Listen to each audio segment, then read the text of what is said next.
네, 지난 대선과 지방선거 때부터 논란이 됐었던 트위터 계정 정의를 위하여 일명 해경궁 김 씨의 소유자가 이재명 경기지사의 부인 김혜경 씨라는 수사 결과를 경찰이 발표를 했습니다. 이 뉴스로 정치권이 아주 뜨거웠습니다. 지금도 진행 중이죠. 바른미래당 하태경 최고위원을 전화로 연결해서 이야기 나눠보겠습니다. 위원님 안녕하십니까? 예, 안녕하세요. 하태경입니다. 예, 많은 언급하고 계십니다만 김혜경 씨를 불구속 기소 의견으로 검찰에 송치한다고 경찰이 밝혔는데요. 현 상황을 어떻게 지켜보고 계시는지요?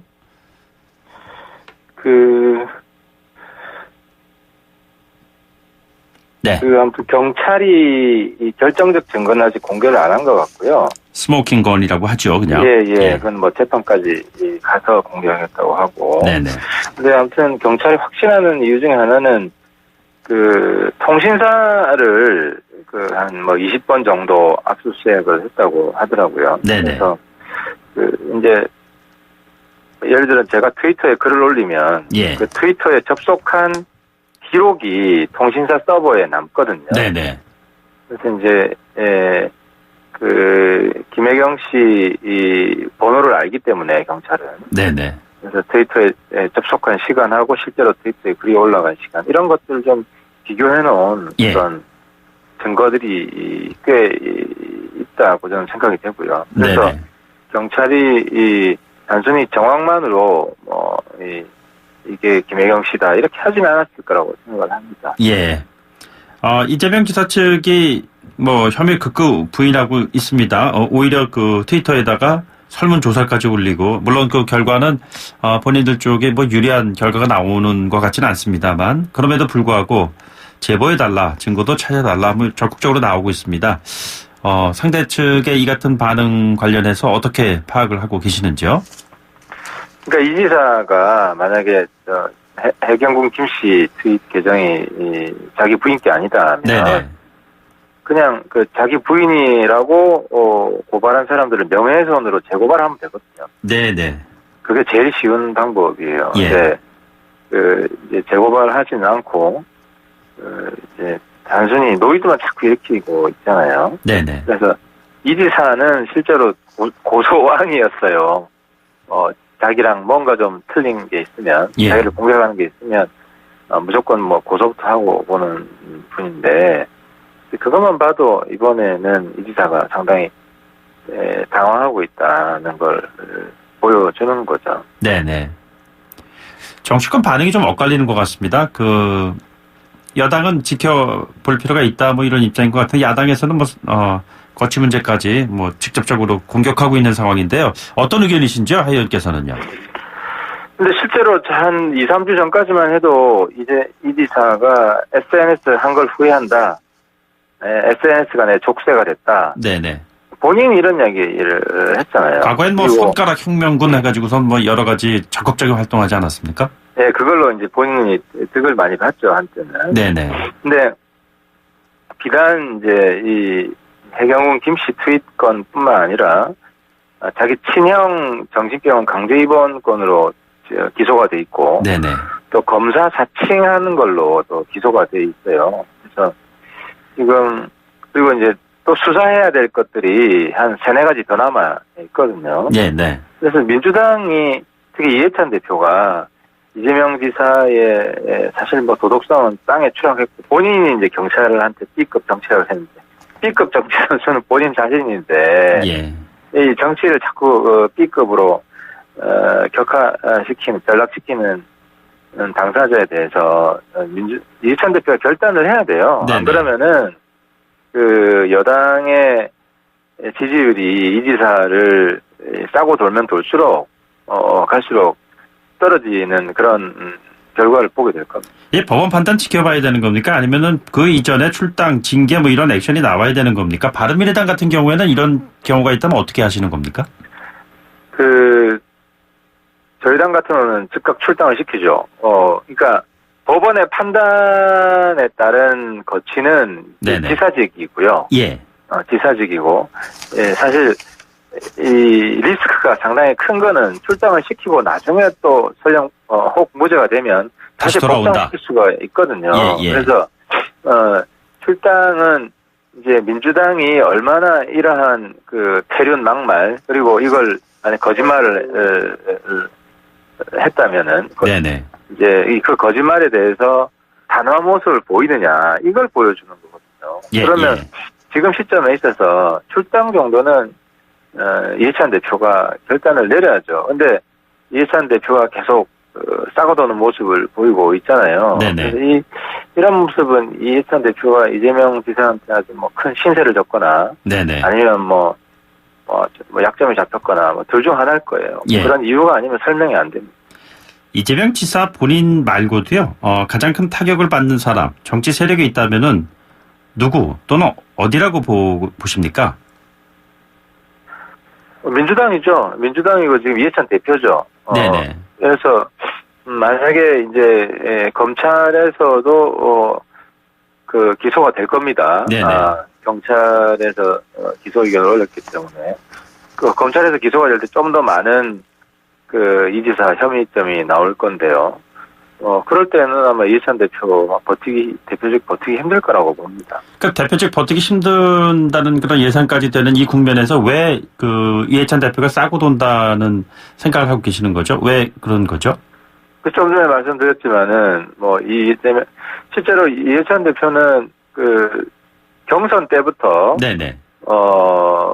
비호를 했잖아요. 그 당시에 김진표 후보는 이재명 지사를 출당을 시키라고 요구를 했어요. 근데 네, 경선 과정에서 그런 얘기 했습니다. 예. 네, 이해찬 대표 그때부터 비호를 했거든요. 네네. 그러니까 이해찬 대표가 이재명 지사랑 어떤 특수관계다.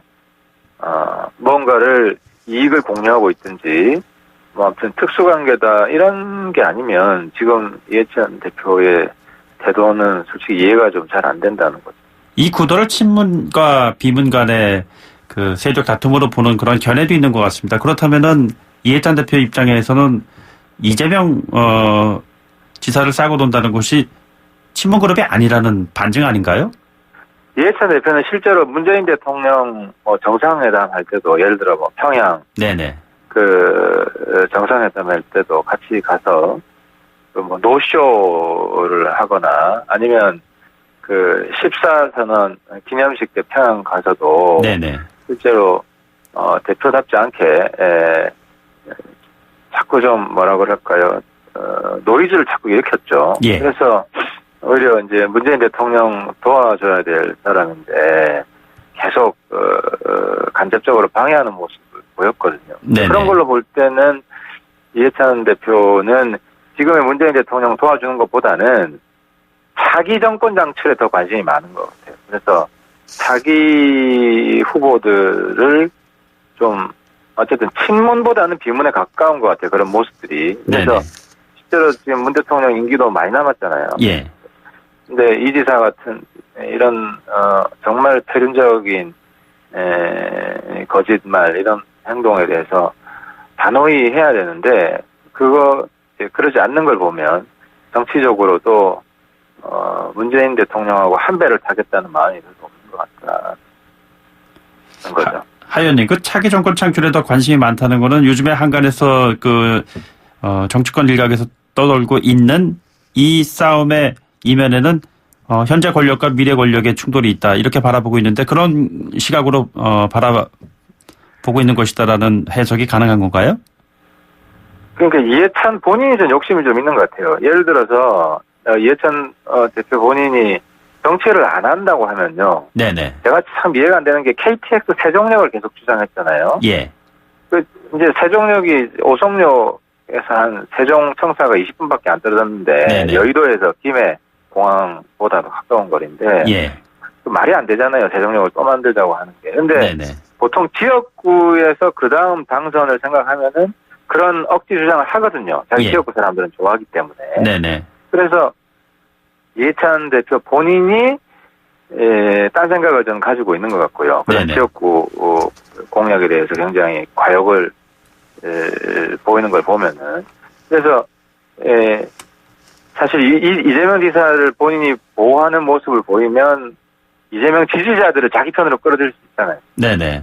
어차피 이제 본인이 친문의 적자는 아니라고 생각하는 것 같고 그러면 나중에는 문재인 대통령 지지율이 좀 떨어지면 비문이 민주당에서 강해질 수 있다. 이런 정치적 계산을 하는 거 아니에요. 세종역 언급하셨는데 이낙연 국무총리 같은 경우에는 세종적으로 없다 이렇게 단언하지 않았습니까? 그렇죠. 그러니까 당대표 공약을 총리가 정면으로 뭉개잖아요. 예. 이거는 총리 개인의 생각이 아니라 이건 대통령과 교감이 없으면 할 수 없는 이야기예요. 예. 당대표가 사실 당에서는 대통령 넘버 2거든요. 네네. 그래서 이거는 문 대통령이 이해찬 대표한테 어떤 경고 메시지를 던진 거고, 이해찬 대표가 이거 사과를 해야 될 거 아니에요. 그리고 성격이 어떻게 당대표가 국가를 생각을 해야지. 네네. 자기 조그만 지역만 가지고, 물론 이제 지역구 계속 정치하겠다라고 생각하면 몰라도, 그 당대표 정도가 되면, 이런 정말 억지 지역구 공약 내세운 것에 대해서는 국민한테 사과하는 게 맞죠. 예. 바른미래당 해당 당 의원 관련된 발언 연관된 질문 하나 드리겠습니다. 이현주 의원이 최근에 반문연대 제안을 하고 있고 그 중심에 있는 그런 모습입니다. 한국당 일부 의원들도 동조하고 있다 이런 얘기까지 나오고 있고요. 반문연대 힘을 얻을 수 있다고 보시는지요? 이제 반문연대도 두 가지 종류가 있는데요. 하나는 이제 묻지마 반문연대가 있고요. 문재인 반대하는 사람 다 모여라. 극우라든지 소위 태극기부대라든지 이거는 국민들 공감을 얻기가 힘들고요. 예. 극우 배제하는 반문연대, 극우를 배제하는 반문연대, 네네. 개혁적인 반문연대는 꽤 앞으로도 힘을 갈수록 더 얻을 거라고 봅니다. 실제로 문재인 대통령이 지금 내치가 민생이 굉장히 어렵거든요. 네네. 이런 상황에서 무능한 모습을 보여주고 있어요. 어쨌든 남북 관계는 조금씩 진도가 나간다고 하더라도 당장 내 입에 풀칠하기 힘들면 그런 거잖아요. 가장이 자기 가족들은 챙기지는 않고 계속 이웃집들한테 술만 사고 다닌다. 이런 상황이라면 그 가족들이 가장에 대해서 좋게 평가할 수 없잖아요. 근데 지금 문재인 대통령이 내치는 전혀 신경을 안 쓰고 있거든요. 그래서 문재인 대통령에 대한 이런 반감은 높아질 수밖에 없고, 근데 문재인 싫다고 문재인 반대하는 사람 표 죽는 건 아니거든요. 거기도 자정을 하고 개혁을 해야 되거든요. 네네. 그래서 개혁적인 어떤 반문연대에 대해서는 갈수록 힘이 실릴 거라고 생각합니다. 개혁적인이라는 전제가 붙어야 되는 것이군요. 그렇죠. 반문한다면 아주 극우적인 반문도 있고 수구적인 반문도 있고 친박 반문도 있고 그렇잖아요. 태행적인 반문도 있고요. 예.